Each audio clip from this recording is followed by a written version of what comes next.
Hello, you're watching TwoToneASMR, and I'm reading Chapter 9 of Winnie the Pooh by A. Milne.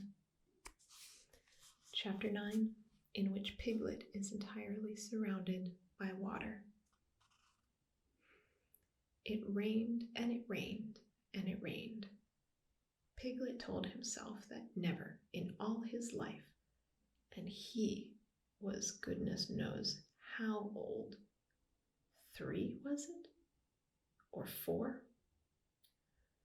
Never had he seen so much rain. Days and days and days.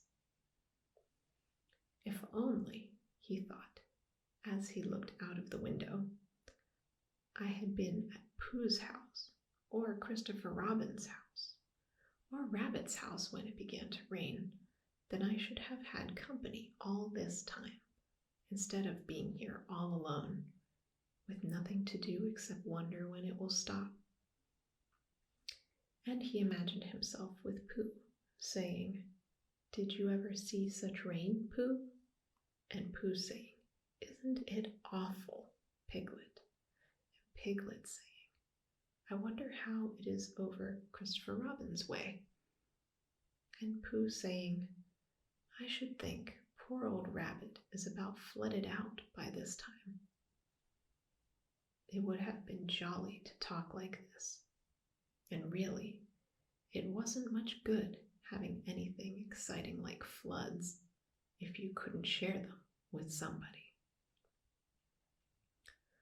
For it was rather exciting. The little dry ditches in which Piglet had nosed about so often had become streams, and the little streams across which he had splashed were rivers, and the river, between whose steep banks they had played so happily, had sprawled out of its own bed and was taking up so much room everywhere that Piglet was beginning to wonder whether it would be coming into his bed soon. "It's a little anxious," he said to himself, "to be a very small animal entirely surrounded by water. Christopher Robin and Pooh could escape by climbing trees. Kanga could escape by jumping, and Rabbit could escape by burrowing. An owl could escape by flying, and Eeyore could escape by making a loud noise until rescued. And here am I, surrounded by water, and I can't do anything." It went on raining, and every day the water got a little higher, until now it was nearly up to Piglet's window, and still he hadn't done anything. Oh my.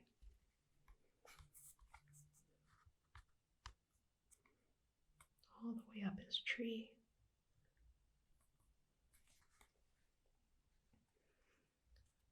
"There's Pooh," he thought to himself.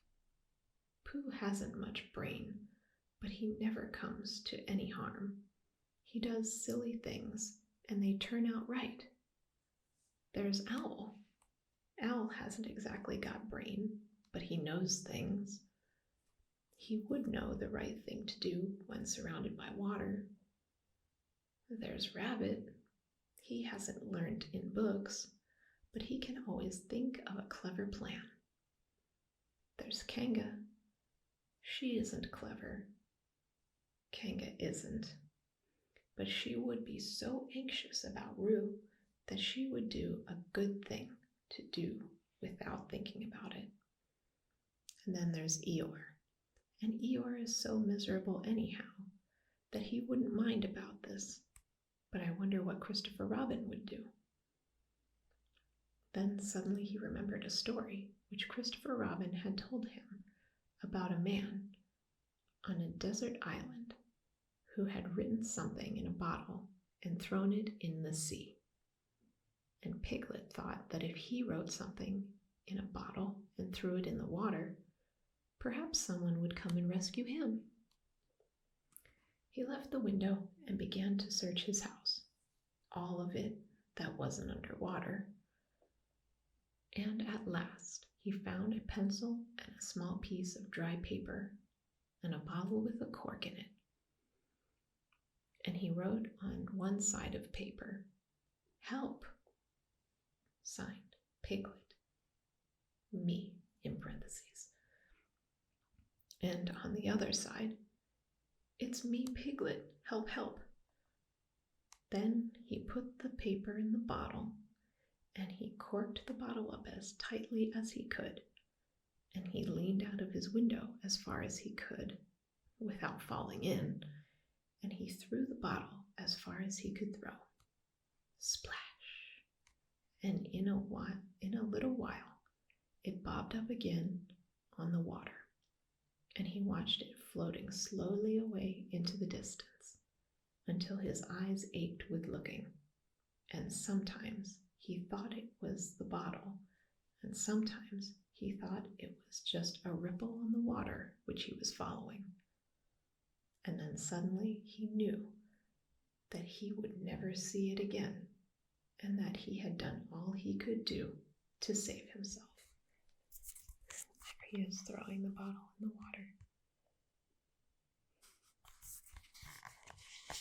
So now, he thought, somebody else will have to do something, and I hope they will do it soon. If they don't, I shall have to swim, which I can't, so I hope they do it soon. And then he gave a very long sigh and said, I wish Pooh were here. It's so much more friendly with two. When the rain began, Pooh was asleep. It rained, and it rained, and it rained, and he slept, and he slept, and he slept. He had had a tiring day. You remember how he discovered the North Pole? Well, he was so proud of this that he asked Christopher Robin if there were any other poles, such as a bear of little brain might discover. There's a South Pole, said Christopher Robin, and I expect that there is an East Pole and a West Pole, though people don't like talking about them. Pooh was very excited when he heard this, and suggested that they should have an expedition to discover the East Pole. But Christopher Robin had thought of something else to do with Kanga, so Pooh went out to discover the East Pole by himself. Whether he discovered it or not, Whether he discovered it or not, I forget. But he was so tired when he got home that in the very middle of his supper, after he had been eating for a little more than half an hour, he fell fast asleep in his chair and slept and slept and slept. Then suddenly he was dreaming.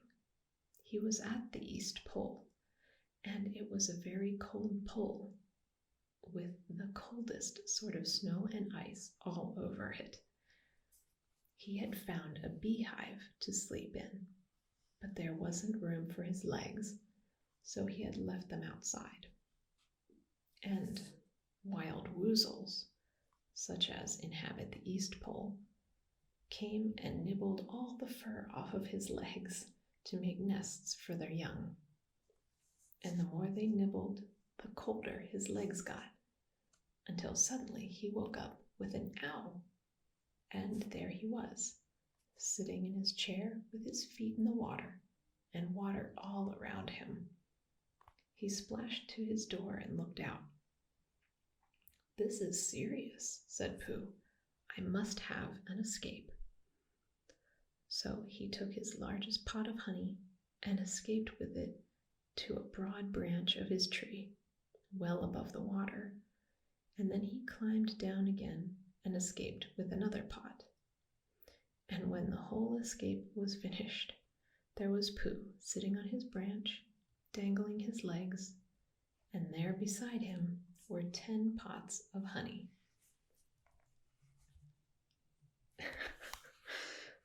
There he is, sitting in the rain. Silly bear.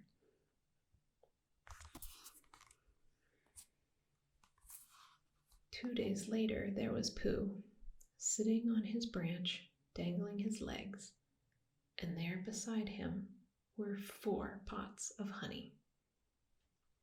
3 days later, there was Pooh, sitting on his branch, dangling his legs, and there beside him was 1 pot of honey. 4 days later, there was Pooh. And it was the morning of the 4th day that Piglet's bottle came floating past him, and with one loud cry of "Honey!"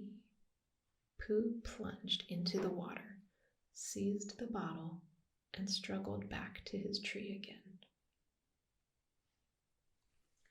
There he is, in the water with the bottle.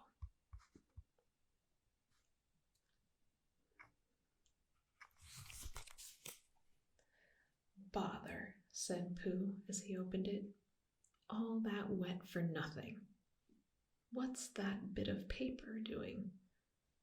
He took it out and looked at it. "It's a message," he said to himself. "That's what it is. And that letter is a P. And so is that. And so is that. And P means Pooh. So it's a very important message to me. And I can't read it. I must find Christopher Robin, or Owl, or Piglet, one of those clever readers who can read things, and they will tell me what this message means. Only I can't swim. Bother." Then he had an idea, and I think that for a bear of very little brain, it was a good idea. He said to himself, "If a bottle can float, then a jar can float, and if a jar floats, I can sit on top of it, if it's a very big jar."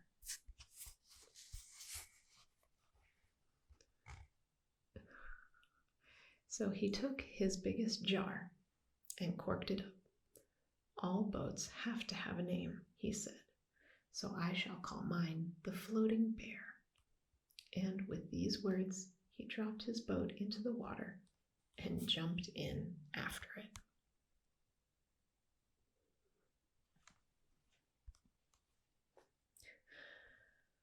For a little while, Pooh and the Floating Bear were uncertain as to which of them was meant to be on top, but after trying 1 or 2 positions, they settled down with the Floating Bear underneath and Pooh triumphantly astride it, paddling vigorously with his feet.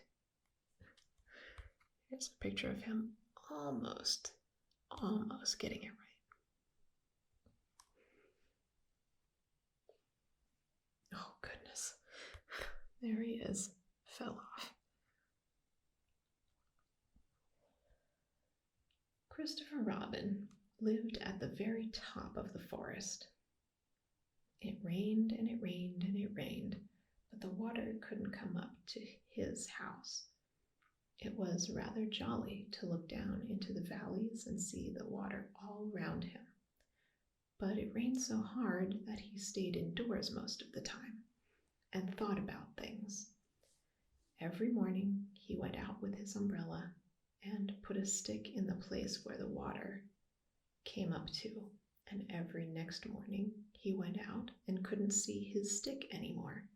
So he put another stick in the place where the water came up to, and then he walked home again. And each morning he had a shorter way to walk than he had had the morning before. On the morning of the 5th day, he saw the water all round him and knew that for the first time in his life he was on a real island, which was very exciting. There's Christopher Robin marking the water with a stick.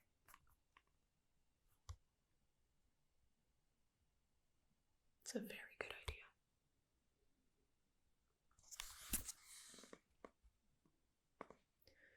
It was on this morning that Owl came flying over the water to say, "How do you do?" to his friend Christopher Robin. "I say, Owl," said Christopher Robin, "isn't this fun? I'm on an island." "The atmospheric conditions have been very unfavorable lately," said Owl. "The what?" "It has been raining," explained Owl.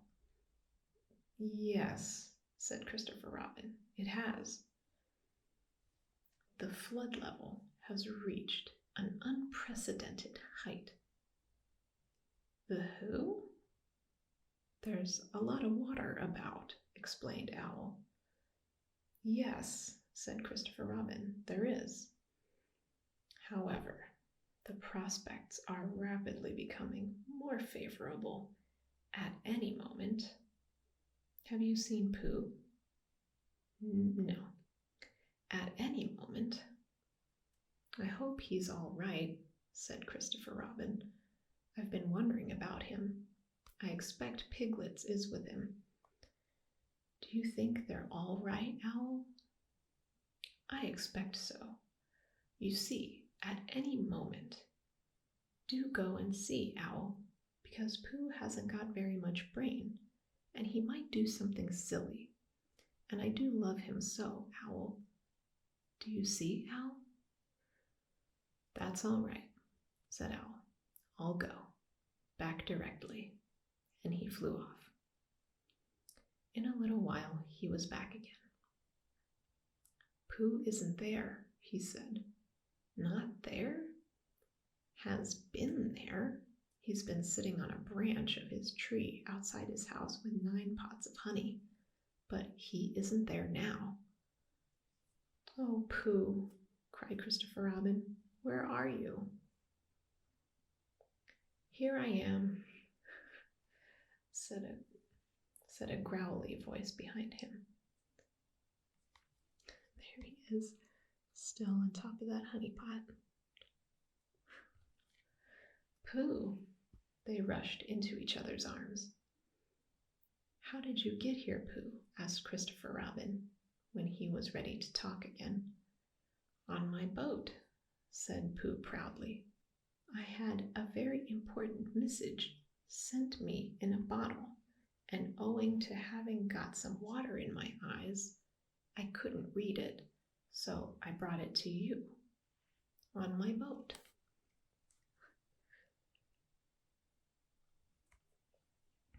With these proud words, he gave Christopher Robin the message. "But it's from Piglet," cried Christopher Robin when he read it. "Isn't there anything about Pooh in it?" asked Bear, looking over his shoulder. Christopher Robin read the message out loud. "Oh, are those P's piglets? I thought they were Pooh's. We must rescue him at once. I thought he was with you, Pooh. Owl, could you rescue him on your back?" "I don't think so," said Owl, after grave thought. "It is doubtful if the necessary dorsal muscles." "Then would you fly to him at once and say that rescue is coming? And Pooh and I will think of a rescue and come as quick as ever we can." "Oh, don't talk, Owl. Go on quick." And, still thinking of something to say, Owl flew off. "Now then, Pooh," said Christopher Robin, "where's your boat?" "I ought to say," explained Pooh as they walked down to the shore of the island, "that it isn't just an ordinary sort of boat. Sometimes it's a boat, and sometimes it's more of an accident. It all depends." "Depends on what?" "On whether I'm on the top of it or underneath it." "Oh, well, where is it?" "There," said Pooh, pointing proudly to the floating bear. It wasn't what Christopher Robin expected, and the more he looked at it, the more he thought what a brave and clever bear Pooh was. And the more Christopher Robin thought this, the more Pooh looked modestly down his nose and tried to pretend that he wasn't. But it's too small for two of us, said Christopher Robin sadly. 3 of us with Piglet. That makes it smaller still. Oh, Pooh Bear, what shall we do? And then this bear, Pooh Bear, Winnie the Pooh, FOP, that's Friend of Piglets, RC, Rabbit's Companion, PD, Pole Discoverer, EC and TF, Eeyore's Comforter and Tail Finder. In fact, Pooh himself said something so clever that Christopher Robin could only look at him with his mouth open and eyes staring, wondering if this was really the bear of very little brain whom he had known and loved so long. We might go in your umbrella, said Pooh.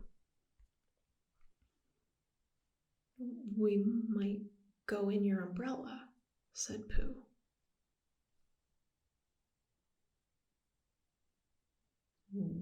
We might go in your umbrella, said Pooh. Suddenly, Christopher Robin saw that they might. He opened his umbrella and put it pointing downwards in the water. It floated but wobbled. Pooh got in. He was just beginning to say that it was all right now, when he found that it wasn't.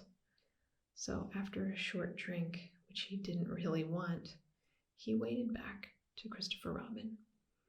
Then they both got in together, and it wobbled no longer. I shall call this boat the Brain of Pooh, said Christopher Robin, and the Brain of Pooh set sail forthwith in a southwesterly direction, revolving gracefully. There they are getting into the umbrella.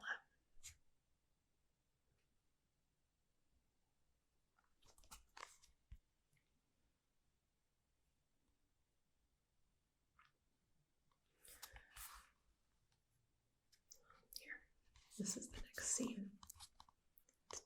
Piglet's treehouse, almost flooded up to the top window. An owl sitting on the branch.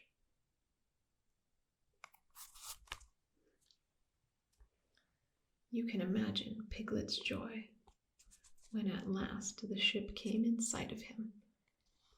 In after years, he liked to think that he had been in very great danger during the terrible flood, but the only danger he had really been in was in the last half hour of his imprisonment, when Owl, who had just flown up, sat on a branch of his tree to comfort him, and told him a very long story about an ant who had once laid a seagull's egg by mistake. And the story went on and on, rather like this sentence, until Piglet, who was listening out of his window without much hope, went to sleep quietly and naturally, slipping slowly out of the window towards the water until he was only hanging on by his toes, at which moment, luckily, a sudden loud squawk from Owl, which was really part of the story, being what his aunt said, woke the piglet up and just gave him time to jerk himself back into safety and say, "Oh, how interesting, and did she?" Well, you can imagine his joy when at last he saw the good ship Brain of Pooh, Captain C. Robin, First Mate P. Bear, coming over the sea to rescue him. Christopher Robin and Pooh again. And that is really the end of the story. and I am very tired after that last sentence. I think I shall stop there. Here they are.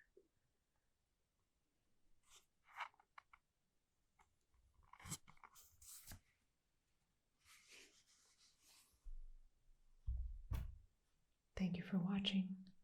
Tune in next week for the 10th and final chapter. And until next time, be well.